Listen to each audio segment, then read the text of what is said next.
আসসালামু আলাইকুম রহমতুল্লাহি ওয়া বারাকাতুহু। সকলকে আন্তরিক মোবারকবাদ। অনেকে ভিডিও দেখতেছেন, অনেকে ভালো ফলাফল দিচ্ছেন।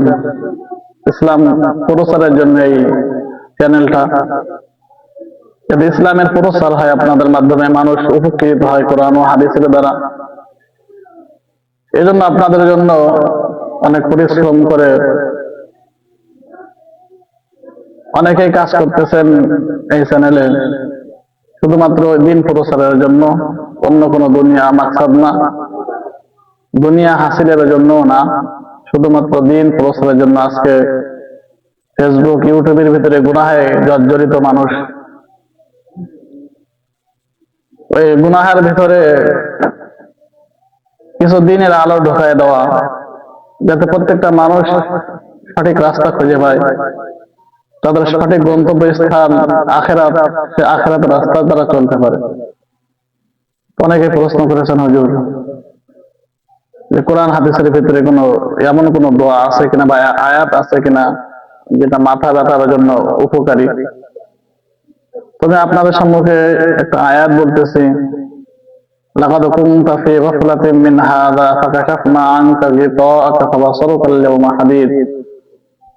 যদি কোনো ব্যক্তি মাথায় আঙ্গুল দ্বারা মালিশ করে এবং এই আয়াত পড়ে ফু দেয়, তবে আল্লাহ তাআলা তাকে শিফা দান করেন। এই জন্য আমরা আমল করতে হবে। আয়াত মেন উদ্দেশ্য না, আমাদের আমল মেন উদ্দেশ্য। আপনি যখন আল্লাহ তাআলার উপরে ইয়াকিন করে আমল করবেন, আল্লাহ তাআলা এমনি আপনাকে সুস্থ করে দিবেন।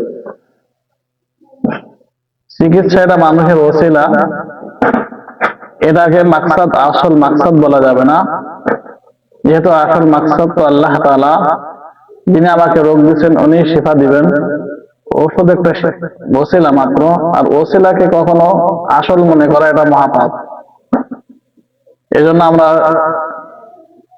সতর্ক হই সকলেই, যেন আমরা ওসিলাকে আসল না মনে করি।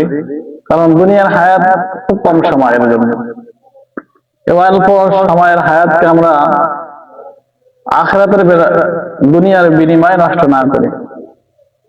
দুনিয়া এমনি শেষ হয়ে যাবে একদিন, কিন্তু আখিরাত অনন্তকাল আমাকে সেখানে থাকতে হবে। এই জন্য যে সমস্ত দোয়া কোরআন আয়াত, এগুলো ঔষধ, চিকিৎসা, এগুলো হচ্ছে ওসিলা। যেহেতু হুজুর সাল্লাল্লাহু আলাইহি ওয়াসাল্লাম ওসিলা গ্রহণ করতে বলছেন, সুন্নাত হিসাবে ওসিলা গ্রহণ করা, কিন্তু ইয়াকিন রাখা আল্লাহ তাআলার উপরে। আল্লাহ তাআলা আমাদের সকলকে আমল করার তৌফিক দান করুন।